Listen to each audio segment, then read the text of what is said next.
Hi guys, welcome back to my YouTube channel. It's me, the Frugal. I'm filming during the day, so I'm really hoping that the light doesn't start changing. I've got my ring light, so let's just hope for the best and get on with it. As we're on the cusp of 2021, many of us will be goal setting our resolutions for the new year, many of which will be financial. I know personally 2021 will be my debt-free year.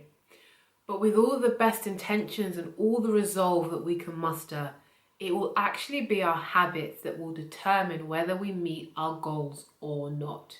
So with that in mind, I want to share 6 habits that are keeping you broke, that are stagnating you financially, so that you can think about the ones that are holding you back so that you can address them in 2021.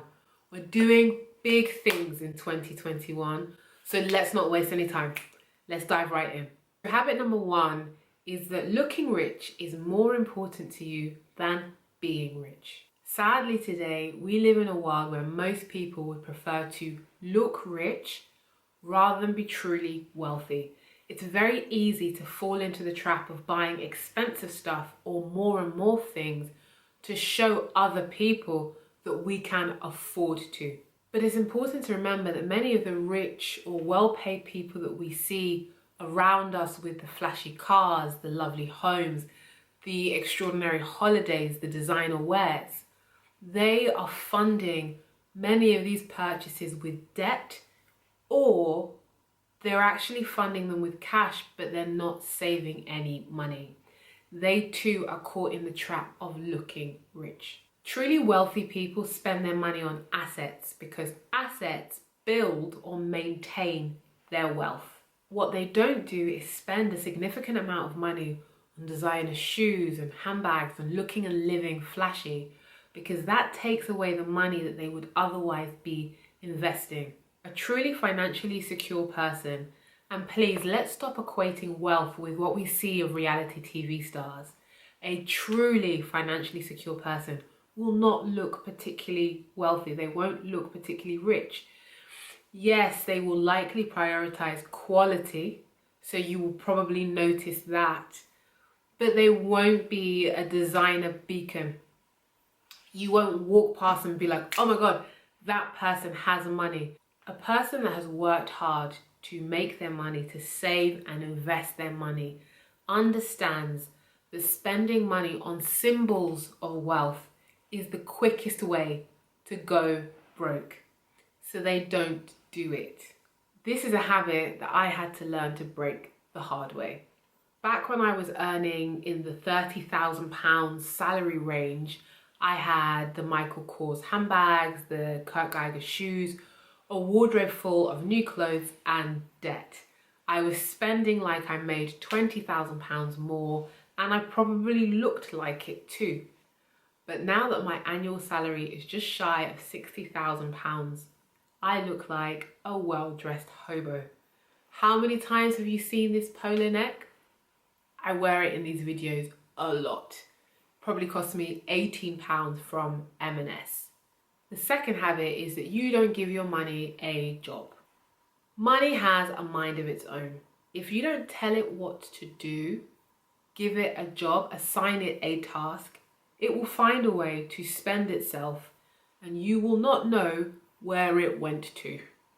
It will just disappear. Something that happens to a lot of people is they get paid, they spend, and then they save the leftovers.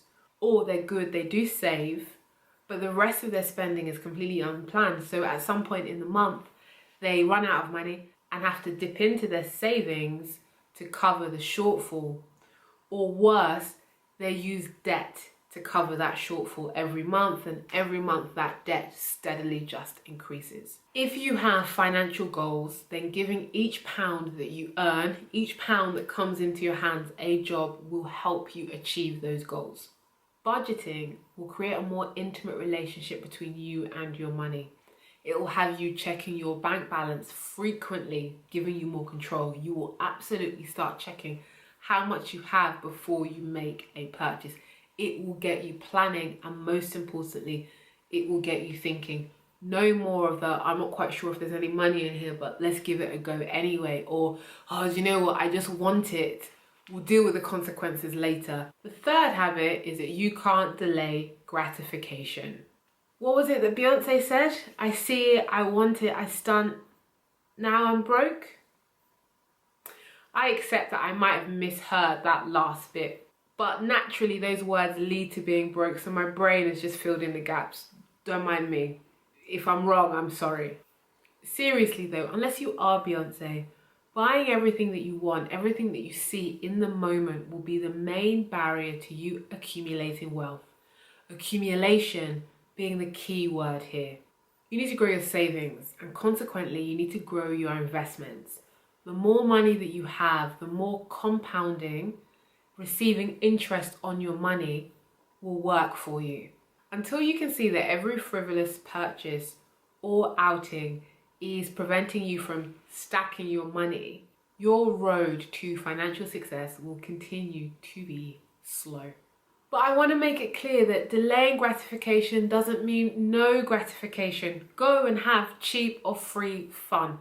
Try to minimize your costs. Delaying gratification simply means that you are laying the groundwork for you to live like no one else tomorrow by living like no one else today. I know it's tough. I know personally that it's tough, but your plans need discipline. It will be worth it if you get to where you're trying to go. I promise. The fourth habit that's keeping you broke is that you are a job snob. Okay, so you're a professional who wants to get out of debt and build wealth. And because you're a professional, the only options that you have are to 1, build an online side hustle, and 2, pray to the crypto gods. You're a professional. Of course, that's all you can do. But it's not. The professional in you is blinding you to the option of the part-time job. If you are in a predicament financially, or you have important plans, you're trying to achieve something, whether it's buying a house, a car, whatever it may be, there is nothing wrong with driving Uber or Bolt, delivering food, or even stacking shelves a couple of nights a week just to get some extra money in. Nothing wrong with it whatsoever. I firmly believe in side hustles. I have a few myself, but they take a lot of work, real work, to get them off the ground. And even when they are moving, you are making some money. You're not always going to be making a significant income from the side hustles that you have. So I'm going to say that while your side hustles are building and your income from these side businesses are increasing, don't be afraid to step off the professional cliff. Go and pull pints, serve at events, make some real money. Yes, it does mean manually putting the hours in. It's not going to be passive, I know. But just think, you'll be solving the money problems and you may even have some fun. I will just say though that in the UK, we are in a period of mass unemployment. A lot of people are being made redundant. Many businesses are no longer viable. So please be conscious of taking an opportunity away from somebody that genuinely needs a job. It may be a part-time job to you, but it may be somebody else's main source of income. So this may be a habit to break once we've recovered from the current climate. Please don't take jobs from those that actually need it if financially you're doing okay. So the fifth habit is that you Netflix and nothing. So I just want to start this by saying that I actually don't believe that the sleep when you're dead, hustle culture, productivity thing that's being pushed on us all at the moment is particularly healthy. Rest is very important, coming from somebody that really struggles with resting. However, you're resting too much. Be honest with yourself, right? It's getting out of hand now. All you do is rest. If you're the type of person that crashes on the sofa every evening after work and watches hours and hours of Netflix or YouTube or just chatting on the phone rather than doing something for your future, financial or otherwise, you will likely remain broke. Rather than spending hours consuming the product of other people's labor, products that are making them money, think about, as I said, getting a part-time job, starting your own side hustle, creating your own content, doing whatever that may be, teaching yourself how to invest, or just reviewing your budget. Time is precious. You need to use some of that for your own good. If you continue to spend the majority of your day working hard to make money for your employer and don't find the time to develop your own success, make yourself successful, then you will always be a servant to your job. And worse still, you'll never figure out that your future is in your own hands. So the sixth habit that you need to break is that you want fast money. So one Bitcoin is worth £17,500 at the time of filming. And you firmly believe that with a bit of crypto in your pocket, your future is sorted. Crypto is going to make you rich. And with that, you put all of your money into crypto. Alternatively, your friend is telling you about a deal that will 10x your money. So you decide to go in with them and put all of your money into that. With either example, if you're lucky, you've hit the jackpot.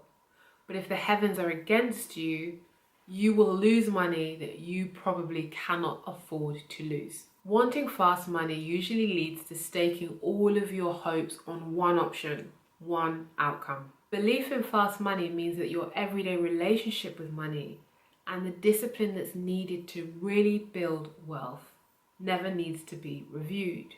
Just remember that if your fast money gamble does not pay off, then you have no backup plan, no safety net. I'm not telling you not to take high stakes risks. I understand that growth opportunities are very important.